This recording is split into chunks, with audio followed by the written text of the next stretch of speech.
let's talk about something I bet everyone has felt, that intense internal battle between what your brain tells you is the logical, smart thing to do, and what your gut, your heart, is just screaming at you.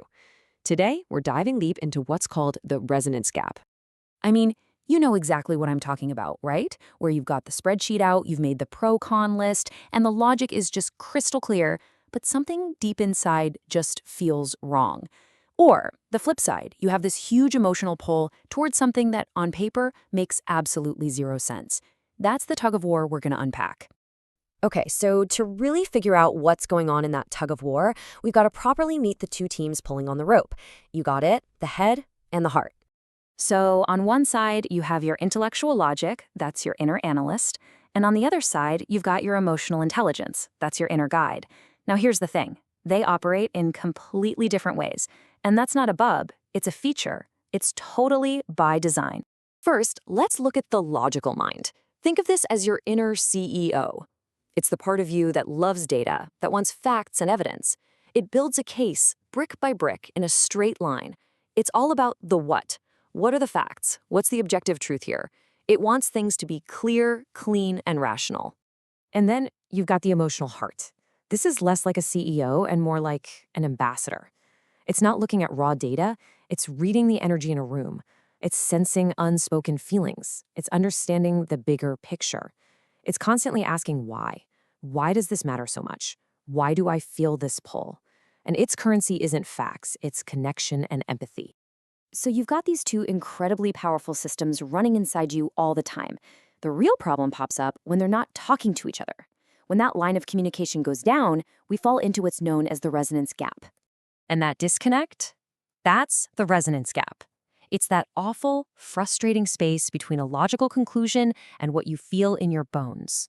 It's the root cause of that torn feeling, that internal gridlock that leaves you completely unable to make a decision. And this quote just hits the nail on the head, doesn't it? It's not a clear yes or a no. It's just internal static. It's like a fuzzy radio station in your soul, this constant, confusing noise that makes it impossible to feel confident about any path forward. And believe me, that static isn't just annoying. It has real costs. It leads to miscommunications because what we say doesn't match what we feel.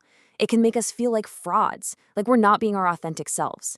And of course, it's the #1 cause of analysis paralysis, that feeling of being totally hopelessly stuck. Okay, so that's the problem. But the good news is you're not doomed to live with that static forever. There's a way to fix this. And the solution isn't about picking a winner, it's about building a bridge. So how do we actually build this bridge? Well, it boils down to a pretty simple 3-step framework. First, you just have to acknowledge that both signals are real. Second, you get curious and you ask what and why. And finally, you find the shared goal. Let's break that down. Step 1. This sounds almost too simple, but it is absolutely crucial. You just have to listen. Stop picking a side. So let's go back to that job offer. Logically, it's a home run. Better pay, better title, but your stomach isn't nuts. Step 1 is simply to pause and say, okay, both of these are real, the logic is valid data, and these knots in my stomach, that's valid data too. Okay, step 2. Now you play detective with yourself. You turned your logical brain and ask it the what question. What are the specific facts here? What does the evidence say? A 15% raise, a shorter commute. Then, and this is the key, you turn to your heart and you ask the why question. Why does this feel so off? What value am I afraid of losing? What fear is this feeling pointing to? Maybe you realize you're scared of leaving a team that feels like family. And that brings us to step 3, finding the shared goal. Now, this is not about compromise where everybody's a little unhappy. No way. This is about finding that brilliant third option where both sides get what they truly want. This shared goal isn't just take the job or don't. The shared goal is find career growth while also maintaining a sense of community. And once you define that, suddenly all sorts of new possibilities open up that you couldn't see before. So let's say you do this. You go through the steps, you build the bridge. What happens then? What's the big payoff? Well, you move out of that noisy, static-filled state of conflict and into a place of powerful resonance. And you can really see the difference here, can't you? When you go with logic only, your decisions might look good on paper, but they tend to be brittle. They can fall apart under pressure. If you go with emotion only, your choices might feel great in the moment, but they're often short-sighted. But when you get them working together, that's when you get decisions that are both wise and sustainable. They last. And we're not just talking about a little improvement here. When you align your head and your heart, the effect is multiplied. It's like 1 + 1 doesn't equal 2, it equals 5. The quality of your decisions, your satisfaction with them, your sense of being truly yourself, it all gets amplified. And that, right there, is the big idea we need to walk away with.